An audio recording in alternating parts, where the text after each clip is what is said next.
Bienvenue pour ce nouveau journal sur TV Fil 78, l'essentiel de l'actualité locale. Et en ce vendredi 23 janvier, il sera question de ces nouvelles frontières de l'intercommunalité de Saint-Quentin en Yvelines. Les derniers arbitrages viennent de se faire. À quoi ressemblera l'agglomération au 1er janvier 2016 ? Un élan courtois pour défendre la France lors de la Coupe du Monde de la photographie. Frédéric Gras sera tout à l'heure en plateau. La compétition se déroulera à Montpellier en avril. Et puis, comme chaque fin de semaine, ce qu'il faut retenir de l'actualité locale depuis lundi, campagne pour les élections départementales, mesures de sécurité et mesures dans l'éducation nationale suite aux attentats. Le préfet de région avait lancé un pavé dans la mare cet été en proposant une intercommunalité à 800 000 habitants, regroupant des agglomérations, des Yvelines et de l'Essonne. Depuis, les élus ont proposé un contre-amendement. Il a été adopté ce jeudi. Il redéfinit les territoires d'intercommunalité au 1er janvier 2016. Versailles Grand Parc va accueillir la commune de Vélizy et Saint-Quentin en Yvelines, 5 communes supplémentaires. Catherine Zulato.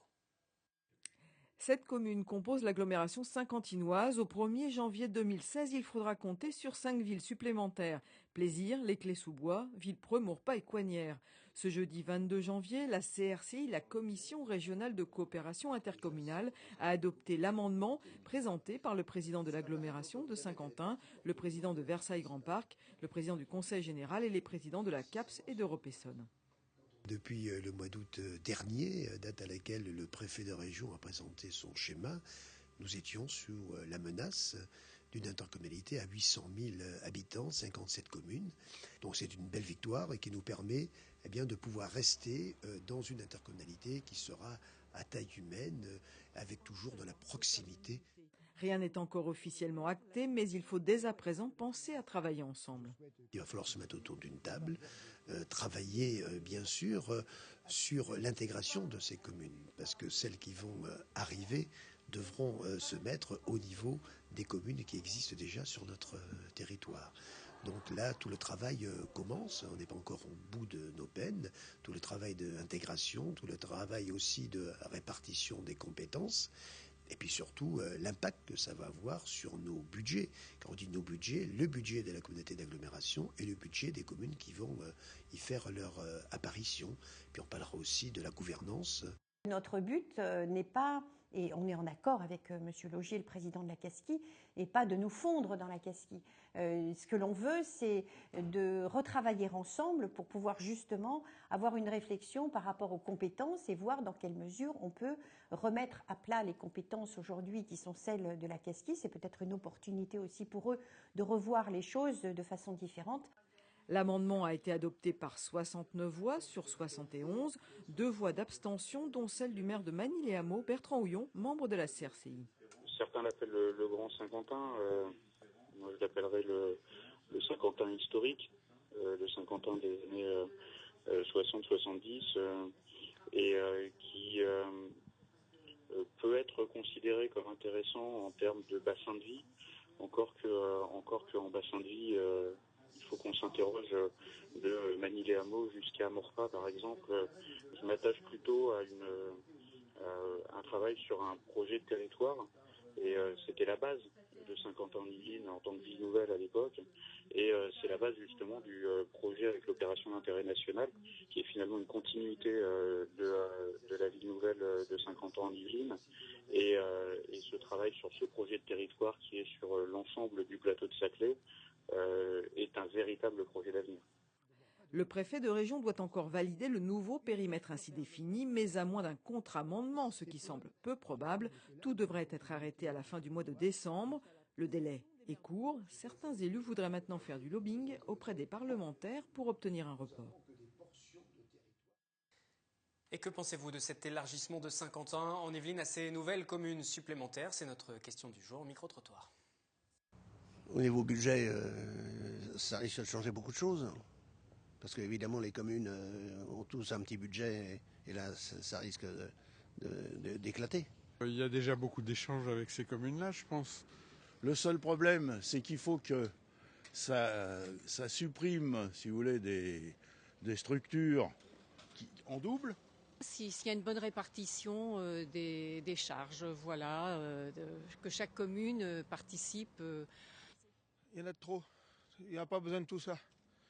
Parce que moi, je le vois, je suis de Magny-les-Hameaux. Quand tout ça, ça a été rattaché, on voit les impôts qui augmentent pour qui ne participent pas toujours aux mêmes communes. Et nous en parlerons la semaine prochaine de cet élargissement de la communauté d'agglomération de Saint-Quentin en Yvelines. Ce sera au cours du 7-8 politique, mardi à partir de 18h30 en direct. Il est question à présent du mondial de la photographie dans ce journal. Coupe du monde de la photographie 2015, remise des prix à Montpellier les 12, 13, 14 avril. Et parmi les compétiteurs français, en élan courtois, Frédéric Gras, bonjour et bienvenue. Plus précisément, vous êtes qualifié aux côtés de 17 de vos confrères. Comment ça se passe ce mondial de la photographie, cette compétition ? En fait, il y a eu une première sélection pour composer l'équipe. En fait, ce n'est pas les photographes qui ont été choisis, mais ce sont les images. Et en fait, il y a un préjury qui, donc, au niveau du groupement national de la photographie professionnelle, qui a sélectionné parmi toutes les images présentées en concours celles qui avaient un potentiel pour éventuellement représenter la France à ce niveau-là. Et pourquoi pas après, comme l'année dernière, notre collègue Bruno Maillor décrocher une médaille. Donc là, voilà. Il y a cette sélection, cette présélection, il y a encore une autre étape à franchir avant cette finale et les choix définitifs à Montpellier. Oui, là c'est le 2 février. En fait, donc du 15 décembre au 15 janvier, 15 juges internationaux ont jugé l'intégralité des images. Et le 2 février à Nashville, aux États-Unis, sont annoncées les 10 photos qualifiées par catégorie. Alors on va tout de suite préciser que cette photo qui a été qualifiée, vous ne la verrez pas parce que ça fait partie des dispositions, des modalités du règlement. Il est interdit de la dévoiler, tout simplement. En revanche, on va quand même préciser que ce n'est pas vous qui avez fait la démarche, en fait. C'est juste parce que, comme vous avez déjà reçu un prix pour certains de vos clichés, ces clichés-là ont été, ce cliché-là en l'occurrence, a été sélectionné. C'est ça, exactement. Potentiellement, vous n'êtes pas présenté pour obtenir ce prix, en fait. Non, absolument pas. Donc c'est une bonne surprise. Voilà, exactement. Oui, tout à fait. Alors comment ça se passe justement ? On reçoit un courrier, on se dit les deux. En fait, j'ai été prévenu par le vice-président de la Fédération européenne de photographie, qui est un Français, Jean-Félix Bernetel, qui m'a appelé au téléphone un mercredi soir pour m'annoncer la nouvelle. Et ensuite, on a reçu effectivement un courrier pour officialiser la chose. Donc c'est plutôt effectivement la bonne nouvelle que vous avez pu découvrir, mais là on est dans le cadre d'un mondial de la photographie, donc il y a plusieurs pays qui participent. Qu'est-ce qui différencie la photographie française du reste du monde ? Il y a une différence ? Oui, alors on voit vraiment des différences entre chaque pays. Tout le monde n'a pas la même approche en tant que photographe. Exactement. Et c'est très intéressant justement d'aller sur le site internet où les images l'année dernière ont été publiées pour les clients, les photographes qui ont soit eu un prix, soit ont été dans les 10 finalistes, parce que justement on voit bien que d'un pays à l'autre on n'a pas du tout la même approche, ni dans le portrait, ni dans les autres catégories, puisqu'en fait il y en a 6. Et moi par exemple je suis de la catégorie illustration. D'accord, donc il y a illustration, portrait, mariage, paysage, et j'en oublie 2, super. Si les autres vous reviennent. Voilà. Mais en tout cas, qu'est-ce qui explique cette approche ? C'est culturel en fait, on n'a pas le même rapport au sujet aussi qu'on va photographier ?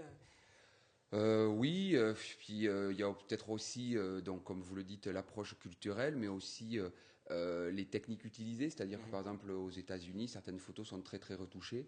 En France, c'est moins dans notre culture. On retouche les images, mais c'est quand même un peu plus naturel. Donc voilà, après, je ne sais pas trop pourquoi il y a des différences comme ça, vraiment des différences vraiment significatives entre les pays, quoi. Et le travail se fait uniquement sur du numérique ? L'argentique est complètement oublié dans la compétition ? Là, déjà, c'est obligé d'envoyer un fichier numérique, donc même si ça a été fait en argentique, ce qui est possible, dans tous les cas, il faut numériser le fichier, le négatif, et l'envoyer pour le jugement en numérique. D'accord, ça c'était pour la parenthèse. Mais alors on en revient à cette compétition. Quels sont vos atouts, Alain, au milieu des autres Français aussi ? Vous pensez vous différencier sur quoi ? Mon image est poétique, voilà, et elle représente bien la France. Quand vous la découvrirez, vous comprendrez pourquoi je dis ça. Il y a des points dans l'image qui permettent de se dire ça a été fait en France. Quand vous dites c'est poétique, c'est ce que vous essayez d'insuffler à chaque fois, quel que soit le thème de la photographie, pas uniquement celle qui a été sélectionnée, mais au-delà de ça, dans votre travail ? J'essaie honnêtement de... moi, dans ma tête et dans mon univers, je différencie mon travail personnel, ce qui est le cas pour cette image-là, du travail que je fais avec mes clients, parce que souvent, avec les clients, on a la contrainte du temps, malheureusement. L'image qui est sélectionnée, entre la retouche et la prise de vue, c'est 7 ou 8 heures de travail. Donc, ça serait invendable. Je ne peux pas faire ça avec des clients. Et seconde chose, c'est que les clients ne viennent pas pour ça non plus. Ils ont envie d'avoir plusieurs images de leur famille ou de leurs enfants. Là, je ne peux pas te dévoiler, mais les personnes qui sont sur cette image-là, il y a eu une seule photo, quoi. Voilà. Donc ce travail qui se concentre sur une seule photo, vous avez le temps de faire de la photo justement pour votre plaisir, au-delà du travail et des concours Alors déjà, moi les concours ce n'est que du plaisir, c'est-à-dire que je fais ça uniquement parce que j'adore la compétition. Alors là c'est vraiment pas de la contrainte. Et ensuite oui, je fais de la photo plaisir, notamment avec ma petite fille. Qui, le Père Noël lui a amené un bel appareil photo parce qu'en fait, elle me harcelait, elle a même son blog maintenant et on s'amuse bien, quoi. Voilà. Sur les traces de papa, voilà, un petit peu. On verra. Vous dites aimer la compétition, ça vous apporte quelque chose aussi d'un point de vue professionnel pour les clients aussi, c'est un plus pour les clients parce qu'ils vous découvrent autrement ou ça vous permet aussi vous d'enrichir vos techniques, vos approches photographiques? En fait, c'est un ensemble. Ouais. Il y a plein de choses. Déjà, moi j'adore me mesurer aux autres. Des fois on gagne, des fois on perd. C'est le jeu. Voilà, exactement. Petit 2, ça permet d'aller dans des voies où justement avec nos clients on ne pourrait pas spécialement aller. Donc justement s'améliorer, continuer à progresser, être face à des problématiques qu'on ne rencontre pas spécialement avec nos clients. Et puis ensuite, il ne faut pas se le cacher non plus. Je suis sur le plateau. C'est aussi, ça permet aussi de faire parler de soi et de se rappeler qu'on existe toujours et que voilà, on essaie d'aller de l'avant. Et en dehors de cette Coupe du Monde, vous allez aussi relancer cette année cette opération avec le Secours Populaire, séance photo professionnelle en studio en échange des dons qui seront ensuite apportés aux enfants défavorisés. Comment fonctionne cette opération? C'est la 4e édition. Oui, la 4e édition, toujours avec le Secours Populaire. L'année dernière, on avait changé, puis on est revenu avec le Secours Populaire cette année. Donc en fait, actuellement, les personnes qui sont intéressées peuvent s'inscrire. Les inscriptions d'ailleurs ont déjà commencé. Et au lieu de payer les 85 € de la séance, ils donnent des dons, soit des couches, soit de la nourriture, etc. Et l'intégralité des produits, une fois l'opération terminée, est reversée au Secours Populaire de ma ville, puisque chaque photographe, on est 5 en tout en France. Voilà. Et donc, moi, ma ville, c'est Elancourt, donc c'est reversé au Secours Populaire d'Elancourt. C'est limité le nombre de places? Juste pour savoir si les gens veulent s'inscrire, on va revoir l'affiche avec les informations pratiques d'ailleurs. Alors, non, c'est pas limité. En fait, ce qui est limitant, c'est les créneaux horaires et les disponibilités de chacun. Donc, c'est plus ça. Sinon, non, c'est pas limité. Il reste encore de la place, il n'y a aucun souci. Je reçois des demandes quotidiennement. J'en ai encore reçu une là, quand j'attendais. Et j'ai vu que ce matin, vos confrères du Parisien nous ont fait aussi un petit article. Donc, forcément, vous, avec le passage télé, le bouche à oreille. Donc, il y a de la place. Que ce soit chez moi, que ce soit chez ma collègue Marie-Louise aussi, qui est à Conflans-Sainte-Honorine. Donc même si moi je suis booké, et ils peuvent aller chez ma collègue. Le but, c'est de ramener le plus de produits pour tous ces enfants qui, malheureusement, n'ont pas la même chance que les nôtres. Voilà. Pour le Secours Populaire. Et les autres années, ça a bien fonctionné, justement? Oui. Quel bilan on peut faire? Alors, ça a toujours bien fonctionné. L'année dernière, il y avait eu une petite baisse, mais l'année dernière, on n'avait pas demandé de lot, en fait, et on pense que c'est venu de là. Mais sinon, tous les retours sont toujours positifs, etc. Voilà. Cette opération de solidarité qui se déroule en ce moment, notamment auprès de vous, Frédéric Gras, photographe sur Elancourt. Et puis, il y a cette Coupe du Monde de la photographie. On verra si en février, vous passez cette présélection avant ensuite d'avoir le verdict final. Ce sera en avril. Nous vous tiendrons bien sûr informés. Merci d'être venu sur ce plateau pour nous en parler. On continue ce journal. On va passer à l'essentiel de la semaine à présent.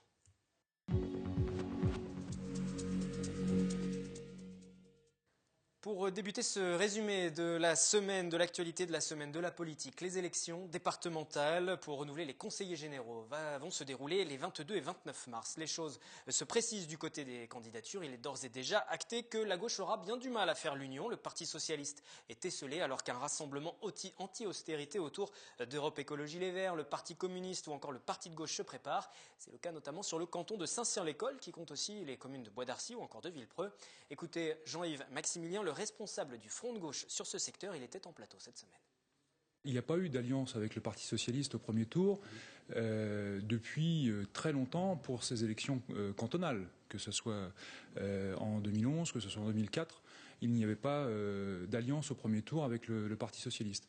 Aujourd'hui, le contexte est un peu différent, en tout cas très différent, à vrai dire, dans la mesure où que ce soit au niveau national, ou que ce soit au niveau départemental, la population subit une austérité importante, grandissante, et l'ensemble de ces partis ont appelé à une manifestation le 15 novembre pour une alternative à l'austérité. Et donc, suite à ce rassemblement, nous avons décidé de nous rassembler également au niveau départemental sur le canton de Saint-Cyr. Aujourd'hui, on doit redonner de l'espoir dans une vie meilleure pour les populations du canton et au niveau national, et que le Parti socialiste au niveau national ou même d'ailleurs dans le canton n'a pas fait la preuve de cet espoir qu'il a promis mais qu'il n'a pas tenu. Et donc en décrétant cette politique d'austérité depuis l'élection de 2012, on voit bien qu'au contraire, il bloque, il enterre l'espoir de tout le monde. Et je pense que c'est aussi en partie pour ça que l'on voit cette montée du Front National. Toujours à propos des départementales, Nicolas Dupont-Aignan, qui a rebaptisé sa formation Debout la France, est venu dans les Yvelines jeudi soir afin de soutenir ses candidats. Parmi eux, Thomas Garot, 28 ans. Il se présente sur le canton de Montigny-le-Bretonneux-Guyancourt. Il est aussi le porte-parole local du mouvement. On sera présent dans plus de la moitié des cantons. C'est difficile d'être présent partout, notamment pour un parti qui est jeune comme Debout la France. Faut dire aussi que la réforme qui a été faite pour ces élections est faite pour ça. Elle est faite pour faire en sorte qu'il n'y ait que les gros partis qui puissent se présenter partout. Mais on va essayer de se présenter dans un maximum de cantons avec des gens compétents et motivés. L'handicap principal, c'est la formation des binômes. C'est pour ça, cette réforme qui maintenant met en place des binômes qui vont devoir siéger. Il y aura 2 candidats sur chacun des cantons, même 4 avec les suppléants. Ça et le redécoupage des cantons aussi. Alors le fait de faire des binômes en soi, c'est pas très compliqué, d'appliquer la parité. De toute façon, nous, c'est pas un problème vraiment qu'on a à Debout la France. Au législatif de 2012, on était le seul parti qui avait plus de femmes que d'hommes sur nos listes. On a d'ailleurs été condamnés à cause de ça. Mais sinon, non, c'est le fait de pouvoir présenter partout dans tous les cantons.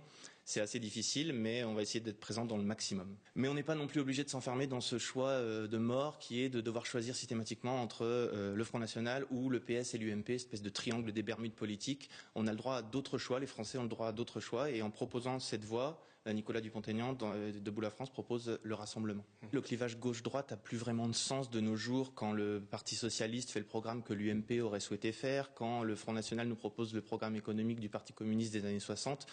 Le clivage gauche-droite n'a plus vraiment de sens. Donc le Parti Debout la France, c'est un parti républicain qui veut défendre un patriotisme serein et qui est dans une idée économiquement, on est sur l'idée de l'État stratège.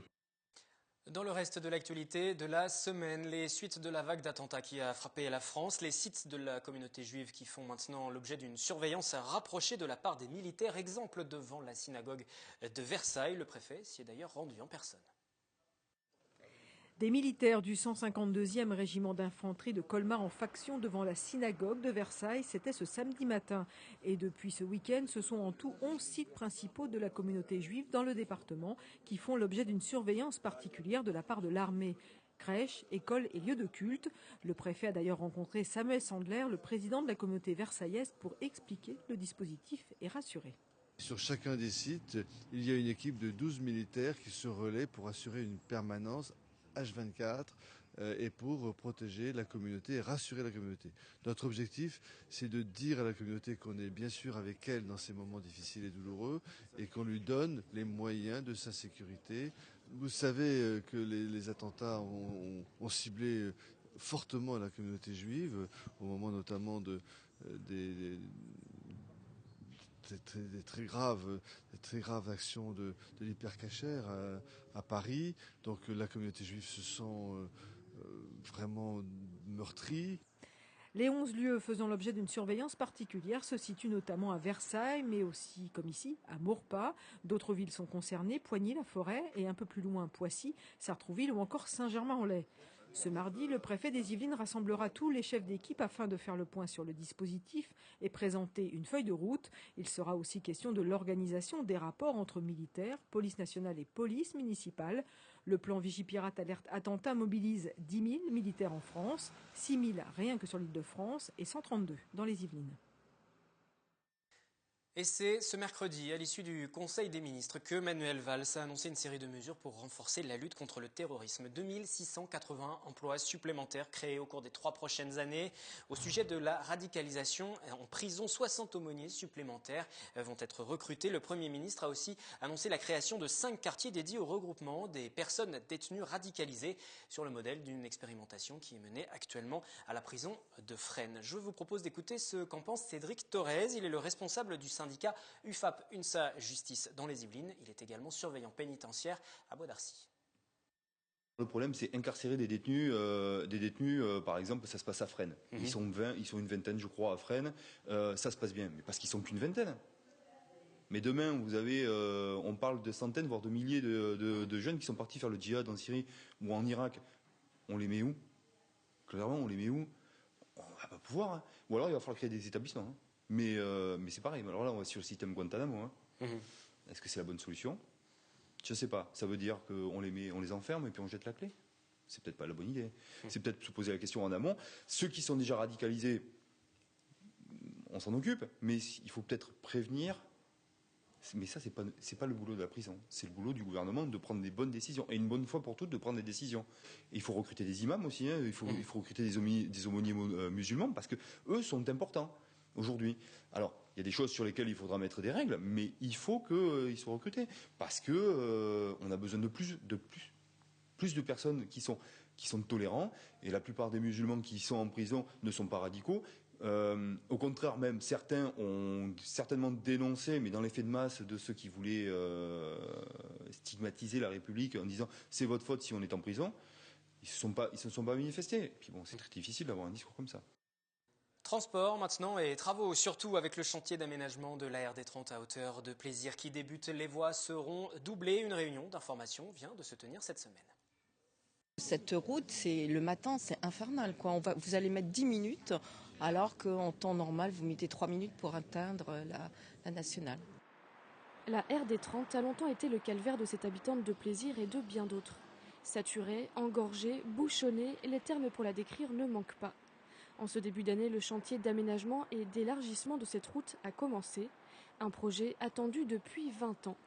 C'est impératif que ces travaux démarrent et on en est vraiment très heureux parce que, on va se rendre compte qu'il va y avoir une fluidité, une sécurité qui va être beaucoup plus grande. Et certains Plaisirois s'inquiètent qu'il y ait encore plus de circulation, mais de toute façon, la circulation est là. Donc aujourd'hui, plutôt que d'avoir des voitures qui stagnent, qui bouchonnent au niveau de la pollution, c'est bien pire que des voitures qui passent en fluidité et qui ne font que traverser. Les voies seront doublées entre la RN12 au sud et le rond-point du Petit Saint-Cloud au nord. Au niveau de cette 2 fois 2 voies, les giratoires du Petit Saint-Cloud et de Jules Régnier seront dénivelés, tout comme ceux du Pressoir et des Gâtines, qui seront eux regroupés en un seul rond-point. Des passerelles piétons-cyclistes sont également au programme. Ces aménagements permettront aussi de décongestionner le centre-ville de Plaisir vers lequel les automobilistes se reportaient souvent. La circulation de Plaisir, c'était quand même un peu engorgé, surtout sur le centre-ville. Et c'est très bien, il fallait y venir. Hein. Riveraine de la RD30, Christine, elle, s'inquiète des nuisances sonores. Moi, je ne suis pas du tout gênée par le bruit, donc ça c'est clair. Mais une fois qu'elle passera à 2 fois 2 voies, qu'en sera-t-il? Parce qu'aujourd'hui, il y a quand même les bois qui nous protègent. Mais après, c'est pour ça que je suis venue aujourd'hui pour avoir beaucoup plus d'informations sur le sujet. Un sujet bien sûr abordé lors de cette réunion publique et auquel la maire a répondu. En ce qui concerne les nuisances sonores, il va y avoir des murs anti-bruit qui sont prévus et puis les calculs au niveau des décibels ont été faits pour qu'on soit vraiment en dessous même de la norme actuelle. La promesse a été faite hier, les 2 sens de circulation seront maintenus pendant toute la durée des travaux. Coût de l'opération, environ 78 millions d'euros, financés par le Conseil général et la région. Fin des travaux prévus à l'été 2017. Excellent week-end, c'est la fin donc de cette édition. Je vous retrouve lundi en direct à 18h pour une nouvelle semaine d'information locale. Bon week-end.